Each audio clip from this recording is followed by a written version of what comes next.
Assalamualaikum warahmatullahi wabarakatuh.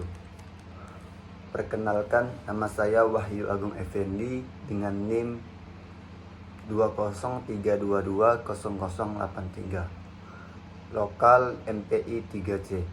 Baik, di sini saya akan mempresentasikan bagaimana cara membangun lembaga pendidikan Islam yang bermutu.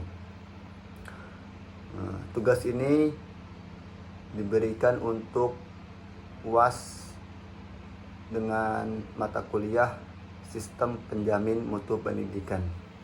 Lanjut ke slide yang pertama, yaitu materi presentasi.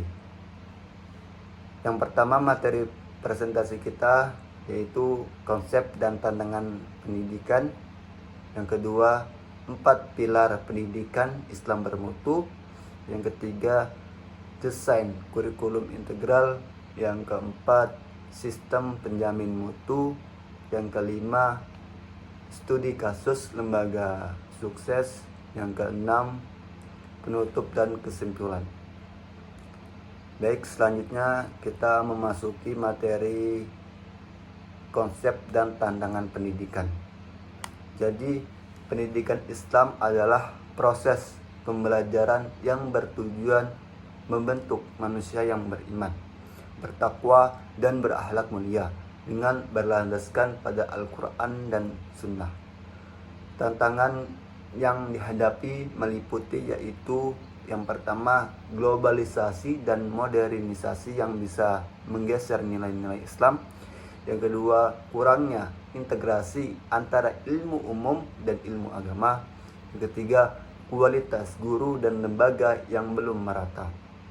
Baik, dapat kita simpulkan bahwa pendidikan Islam tidak hanya soal ilmu agama, tapi juga mencetak pribadi muslim yang mampu menjawab tantangan zaman. Selanjutnya ada materi 4 pilar pendidikan Islam bermutu. Di 4 pilar ini mengacu pada pilar pendidikan UNESCO yang diadaptasi dalam konteks Islam, yaitu yang pertama, learning to know, belajar untuk mengetahui. Di belajar untuk mengetahui ini yaitu memahami ajaran Islam dan ilmu pengetahuan. Yang kedua ada learning to do, belajar untuk melakukan. Jadi di dalam belajar untuk melakukan ini yaitu menerapkan nilai Islam dalam tindakan yang nyata. Yang ketiga ada learning to live together, yaitu belajar hidup bersama. Jadi di dalam belajar hidup bersama ini yaitu menjunjung toleransi dan ukhuwah Islamiyah. Yang keempat ada learning to be, belajar menjadi diri sendiri. Di dalam belajar menjadi diri sendiri yaitu pembentukan kepribadian muslim yang utuh. Baik, selanjutnya materi kita desain kurikulum integral. Di dalam desain kurikulum integral ini yaitu penyusunan kurikulum yang menyatukan ilmu agama dan ilmu umum secara harmonis. Tujuannya agar peserta didik tidak mengalami dikotomi ilmu, melainkan memiliki wawasan keislaman dan keilmuan yang seimbang. Jadi tidak ada dikotomi antara ilmu agama dan sains. Keduanya harus berjalan bersama, membentuk keunggulan intelektual dan spiritual. Selanjutnya ada sistem penjaminan mutu. Jadi di dalam sistem penjaminan mutu ini adalah pendekatan sistematis dalam mengelola lembaga pendidikan agar mencapai standar kualitas tertentu.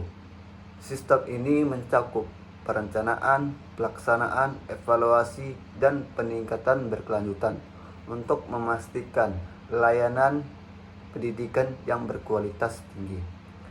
Di antaranya yaitu standar mutu lembaga dan pengajar, evaluasi berkelanjutan, pelibatan seluruh elemen guru, siswa, orang tua, kemudian sertifikasi dan akreditasi lembaga.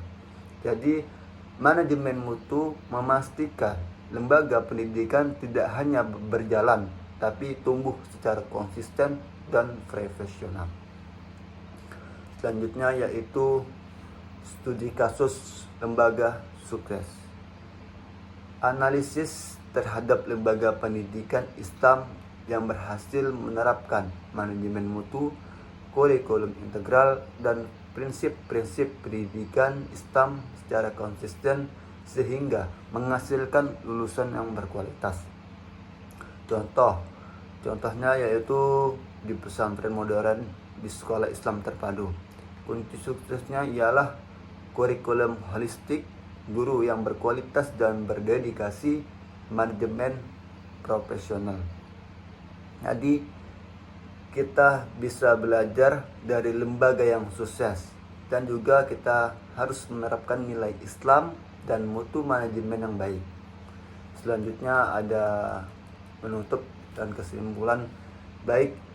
Bagian ini merangkum semua materi yang telah disampaikan, menekankan pentingnya integrasi nilai Islam dalam pendidikan bermutu, serta ajakan untuk mengembangkan sistem pendidikan Islam yang relevan dengan tantangan zaman. Di antaranya yaitu pendidikan Islam harus relevan, berkualitas, dan integral.